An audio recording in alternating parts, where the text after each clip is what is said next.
There's an old American expression about people not knowing shit from shinola. And the truth is, directors have no idea, though they have great fears, about the capacity of writers to generate stuff. And another occasion with Kubrick, and we had lots of talks, and I really enjoyed them, and I was proud to be doing the movie, make no mistake. This is Frederick Raphael, the screenwriter of Eyes Wide Shut, talking about working with Stanley Kubrick. I said something about I wanted to get back to writing a book or something. I can't remember. I said, don't worry, I can write a book while you're preparing whatever it is or doing so and so. And he said, you don't think I'm an artist, do you? So I said, oh, Stanley, I don't really care whether you're an artist or not. I don't even know what an artist is necessarily. I mean, all I know is that when you want to do what you call art, you have to have a script and a cameraman and $50 million and stars and a unit and lights and location catering and I don't know what not all before you can actually do it. And all I need is just a piece of paper and a pencil. And he said, you sure know how to hurt a guy, don't you? I wanted to talk about writing in this video, as I am a writer. I'm currently working on getting one of about 5 feature films off the ground, but I thought Frederick Raphael said something very interesting there. When he wants to work, all he needs is a pen. Let me talk about Little Rascals for a minute. For the first time ever, I heard actors saying my lines and my partner's lines, and it was extremely thrilling because the kids, most of them were too young to change them. So they were actually reading them as written, which was nice and hasn't happened a lot since then. Although I have to mention that one of the kids, who was 10, came up to us when we were doing rewrites and said, you know, can you write some more stuff for me? And I thought, this is good training. This will get me ready for the Jim Carreys of the world.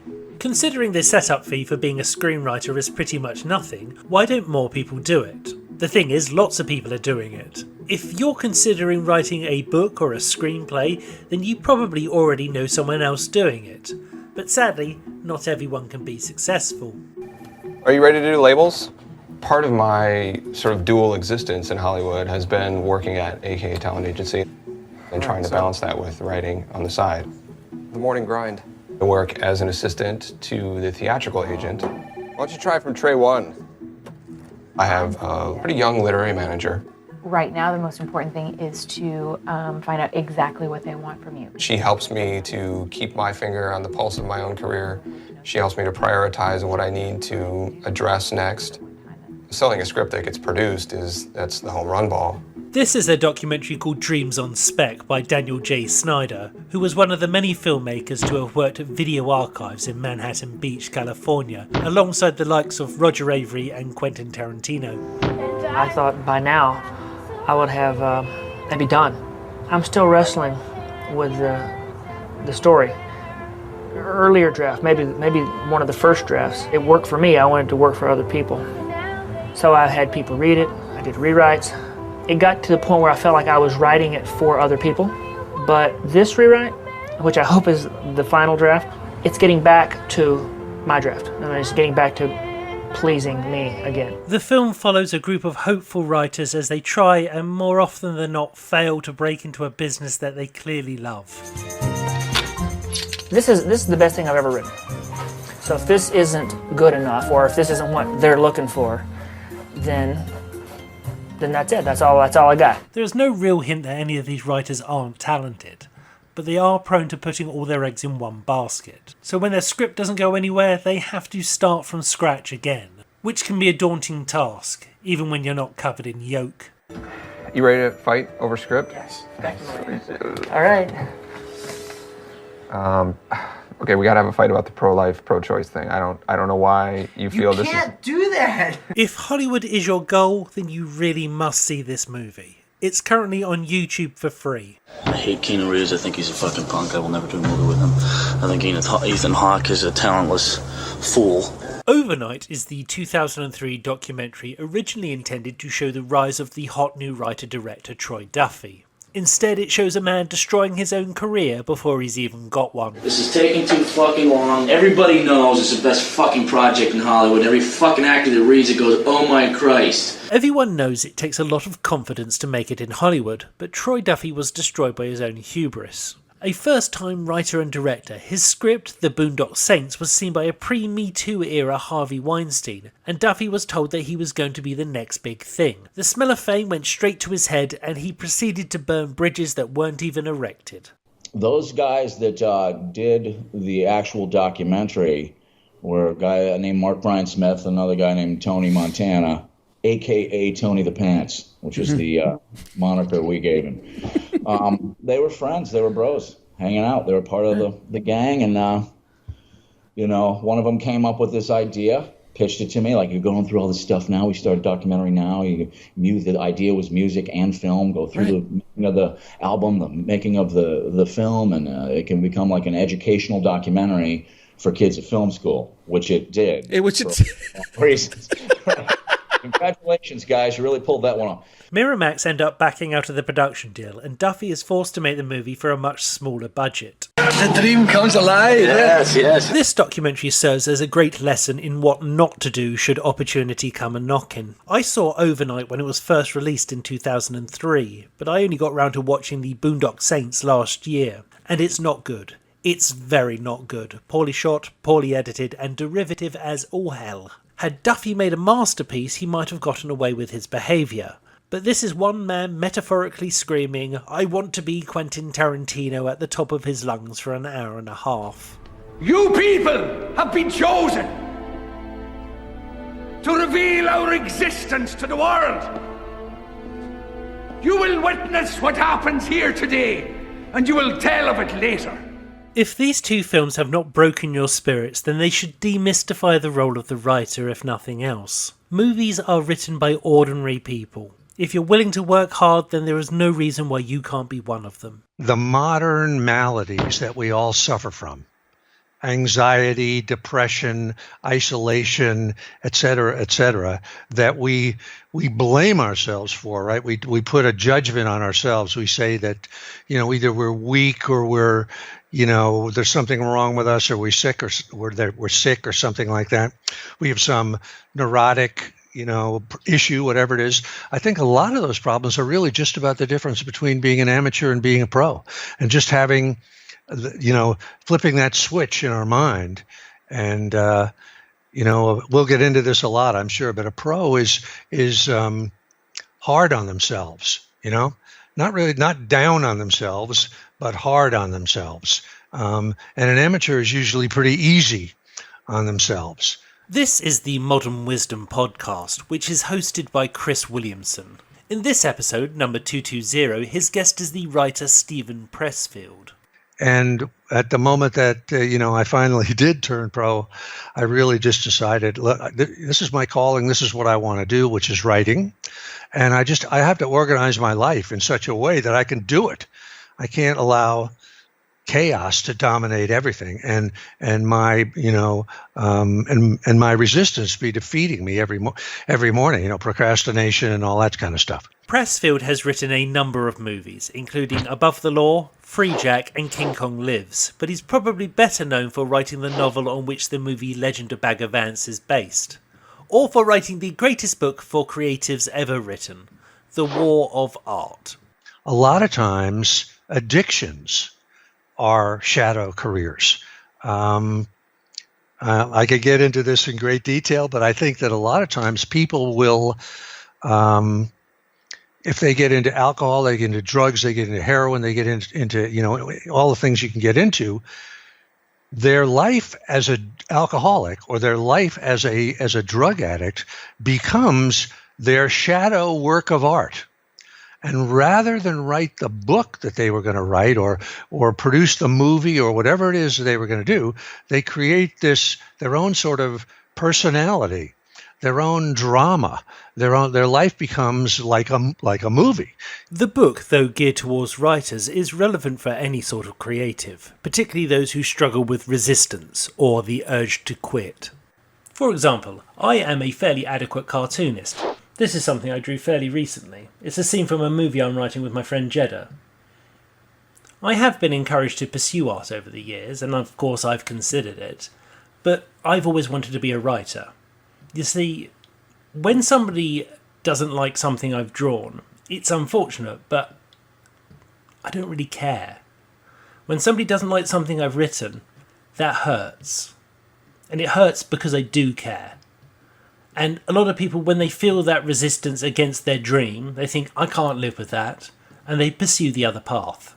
If you think about the phenomenon of resistance on a sort of national or global level, like it's a big thing. Yes. You know, a lot of polarization, what we call that shit, really comes on an individual level from that sort of thing, from people that know they have a gift or a dream or something, and know, even unconsciously, that they're not doing it.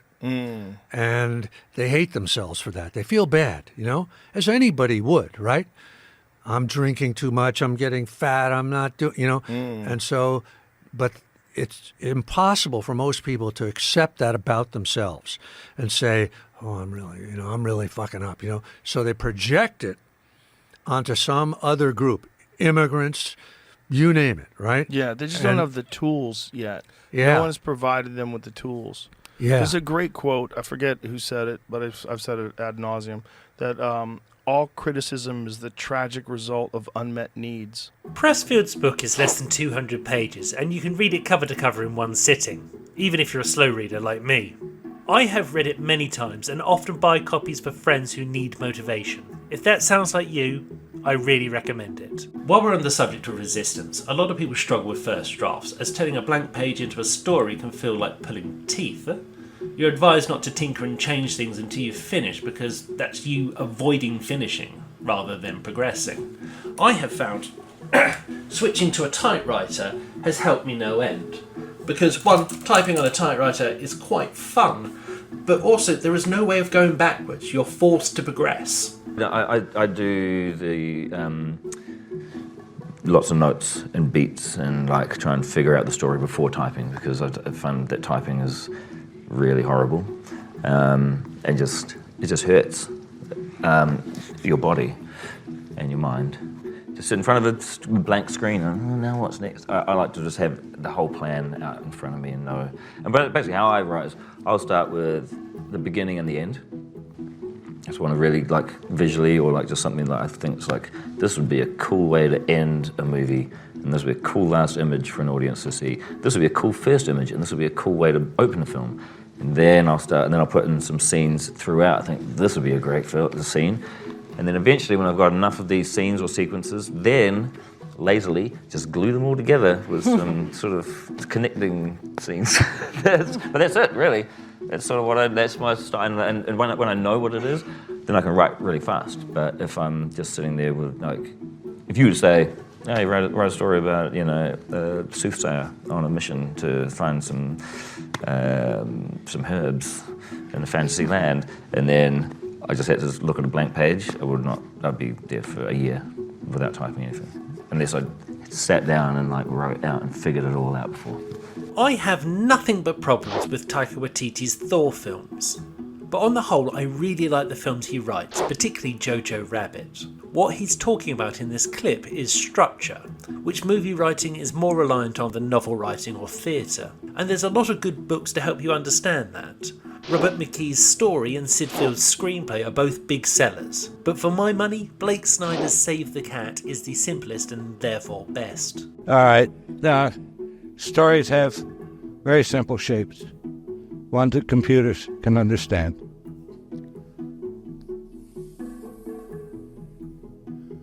This is the GI axis, good fortune, ill fortune, death, terrible disease, poverty, boisterous, good health, happiness up here.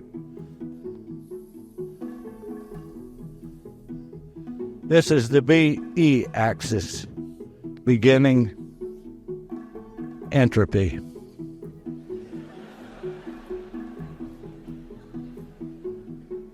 Now then, I'll give you a marketing tip to the people who can afford educations and buying books and magazines and all that, who can read. Don't like to read about people who are poor or sick. So, start your story up here.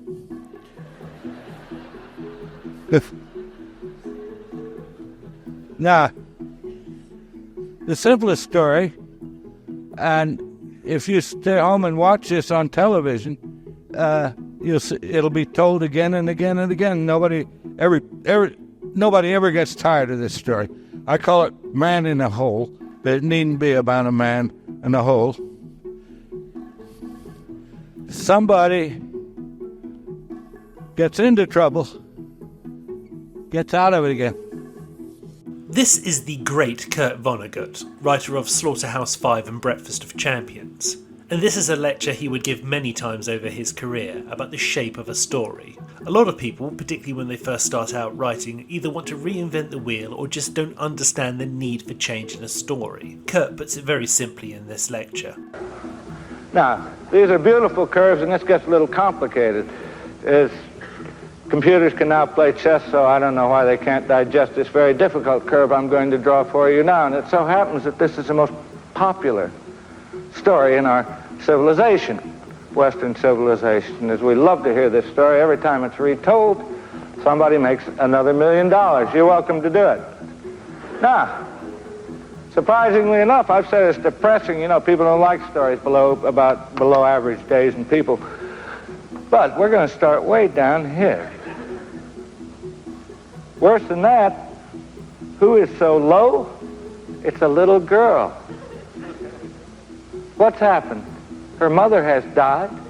Her father has remarried a vile-tempered, ugly woman with two nasty daughters, big daughters.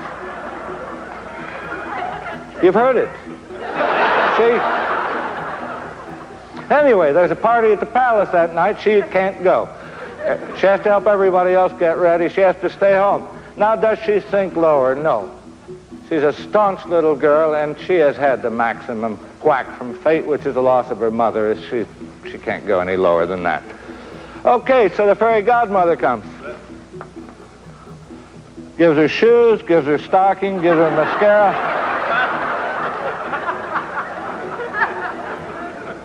Gives her a means of transportation. Goes to the party.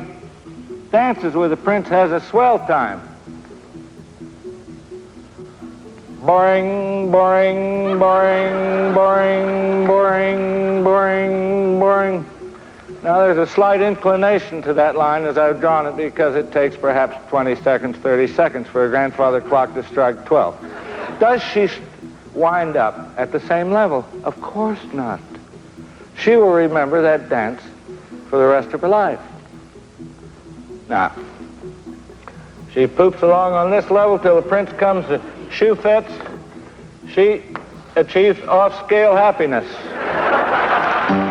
Rules, of course, are only suggestive when it comes to storytelling, and the only real requirement is that it is good. I had a question about just your unique storytelling. I mean, what led you to constructing that sort of back and forth, nonlinear style that you did in Reservoir Dogs? That really kind of took people by surprise with the chapters and introducing the characters. Where did you get the idea from? I'd read novels, and in a novel, you can start in the middle of the story. An analogy I would give is Moe, Larry, and Curly.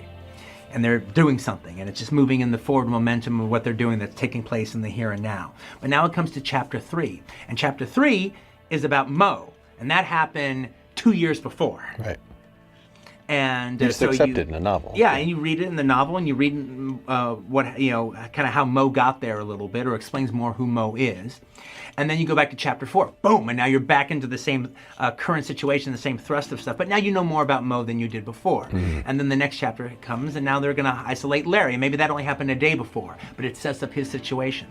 And to this day, I can't read a novel and not turn it into a movie to some degree in my mind. Anyway, I always thought if you did it the way they did it in novels, it would be even more cinematic. I'm sorry! Give me in! It would be exciting, and if you pulled it off, it would be fun. Say it! The cross-cutting would be neat. I started shooting, so I blasted my way out of there. And it's not just one thing. Do movies the way novels tell stories when they move around like that, that would be inherently cinematic.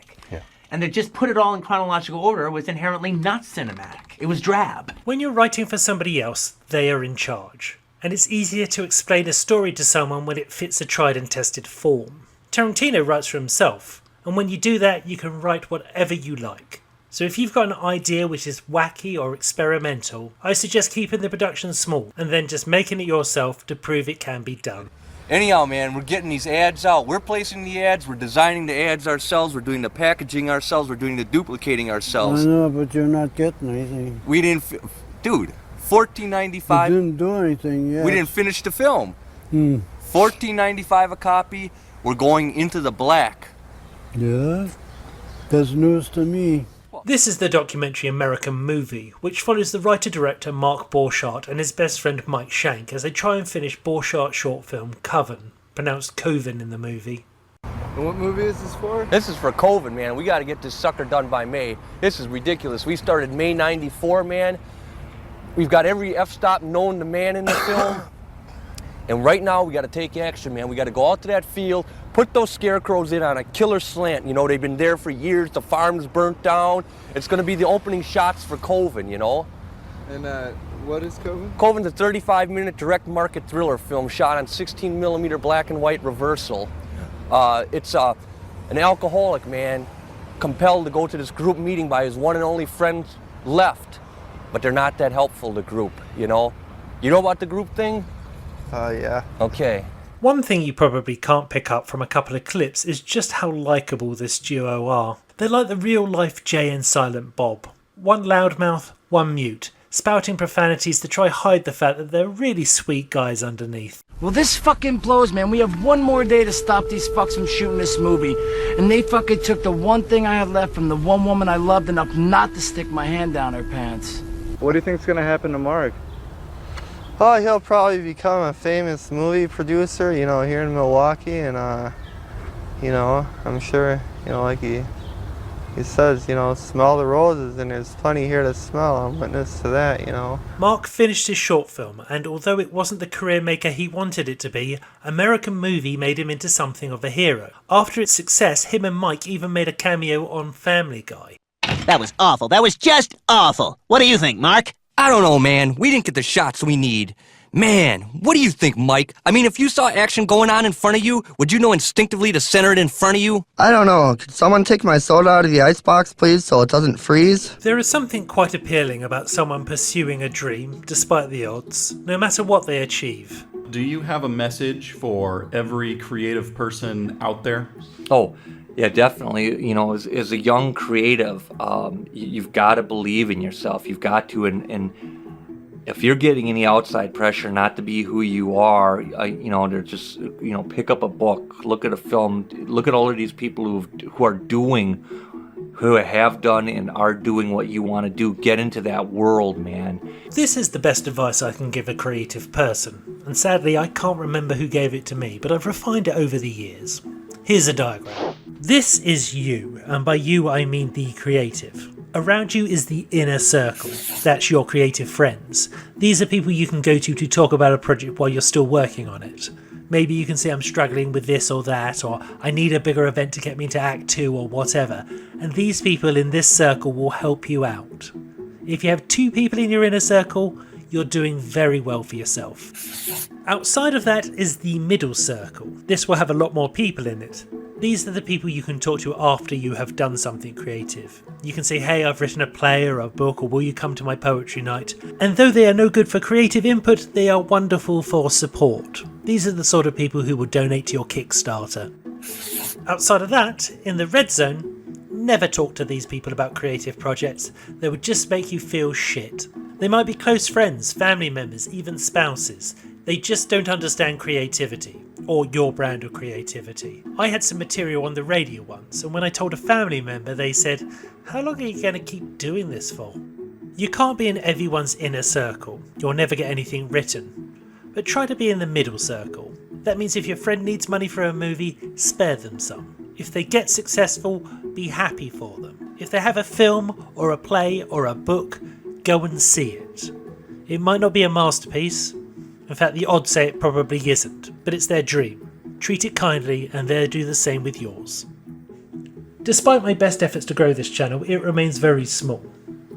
But if you want to be in my middle circle, you can support me by sending me the price of a coffee at Ko-Fi. There's a link in the description if you want it. If you can't afford it, maybe click like, subscribe, leave me a comment. Tell me about what you write. I do read everything. Until next time, I'm Scott Kingsnorth, and I'm making a movie.